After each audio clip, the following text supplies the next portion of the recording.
les anciens propriétaires de Cora ont décidé, du jour au lendemain, qu'ils n'en voulaient plus.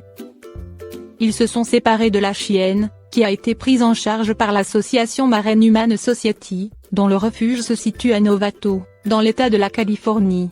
Cora semblait totalement abattue, raconte Animal Channel.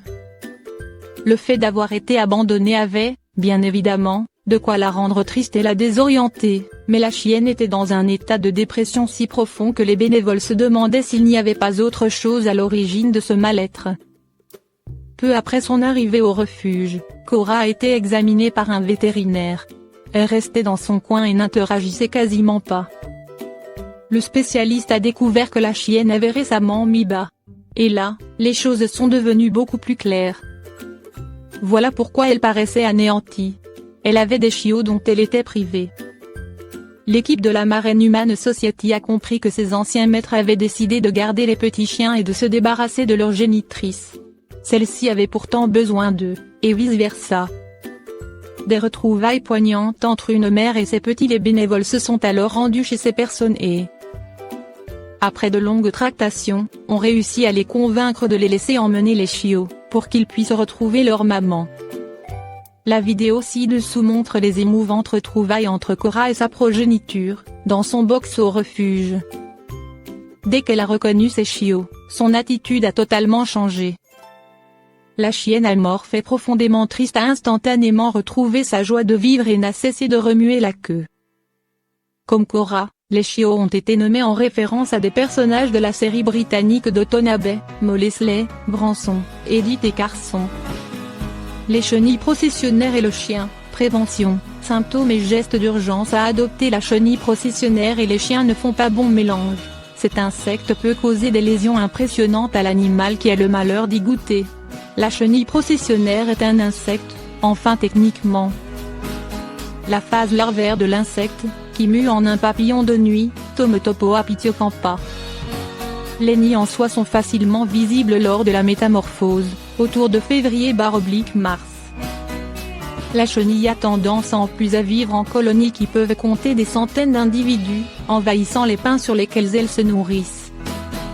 Le cycle de ce papillon est sensible à la température. On constate que le développement des nids est moins important au nord. Par contre, une étude de l'INRA de Bordeaux a observé un phénomène de pullulation non expliqué tous les 7-8 ans. Or le dernier a eu lieu au cours de l'hiver 2010-2011, il se peut donc qu'on traverse sous peu d'une nouvelle phase de surpopulation. Les poils de la chenille processionnaire sont très dangereux pour le chien. La chenille processionnaire n'est pas dangereuse pour le chien toute l'année. Seuls les derniers stades larvaires sont urticants, c'est-à-dire qu'ils provoquent des démangeaisons et autres lésions dermatologiques. C'est lors de cette phase que les colonies se concentrent dans les nids au sommet du pin, souvent exposés au sud pour profiter du soleil. Les chenilles sortent alors pour se nourrir la nuit, et passent l'hiver de cette façon. Au moment de la métamorphose en papillon, la colonie descend de l'arbre en formant de longues files où les chenilles se suivent en se touchant, formant des processions qui leur ont donné leur nom. Elles peuvent faire plusieurs dizaines de mètres autour de l'arbre qu'elles avaient infesté.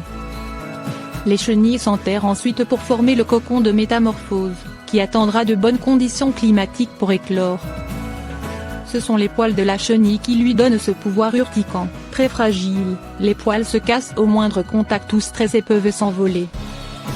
La substance urticante, libérée quand le poil se détache, peut donc être transportée avec celui-ci par le vent. Il n'est donc pas nécessaire d'être en contact avec l'insecte pour en subir les effets. Les nids notamment, gardent leur pouvoir urticant parfois plusieurs années s'ils sont à l'abri de l'humidité. Attention aussi aux coups de tondeuse sur une procession, cela peut disperser des poils dans l'air. Quels sont les symptômes provoqués par les chenilles processionnaires chez le chien? La réaction au contact de ces poils est rapide et intense. On constate un érythème, rougeur, associé à du prurite, démangeaisons, et un œdème sur la zone en contact.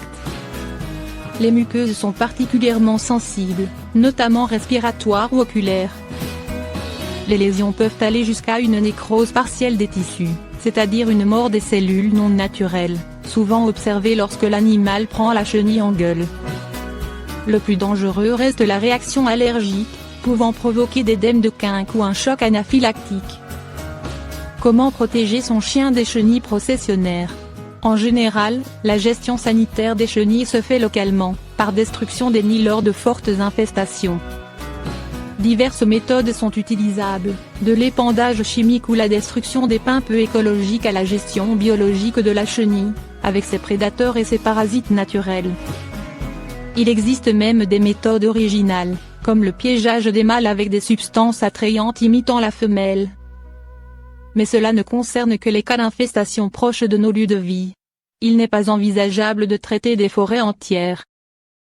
Pour le propriétaire de chien, il n'est pas possible de se débarrasser des chenilles sur les lieux de promenade. En revanche, il faut y penser si le chien a accès à des nids de chenilles processionnaires depuis le domicile, dans le jardin. Il est possible de couper et brûler les branches portant les nids, par exemple. La meilleure façon de protéger son chien est de rester vigilant. Dès la fin de l'hiver, il faut surveiller la présence des nids et éviter les zones où les chenilles circulent. Il faut surtout éviter que le chien en prenne en gueule, donc une bonne obéissance au rappel est indispensable. Que faire si le chien entre en contact avec des chenilles processionnaires? En cas de contact du chien avec une chenille processionnaire, la visite chez le vétérinaire s'impose rapidement. Les symptômes évoluent très rapidement, en quelques heures, et l'administration d'antihistaminiques pour lutter contre les risques allergiques doit se faire rapidement après le contact pour pouvoir agir. La suite du traitement est symptomatique et dépend de l'importance des lésions, anti-inflammatoires, antidouleurs, et gestion locale des lésions. Dans certains cas, la nécrose importante des tissus entraîne une réparation chirurgicale pouvant aller jusqu'à l'amputation, ça arrive notamment quand la langue est touchée. Pour plus d'informations sur la biologie de l'insecte et sa répartition géographique notamment, je vous invite à consulter ce site de référence, alimenté par les données de l'INRA. Vous y trouverez des informations sur les différentes espèces, et des méthodes de lutte variées.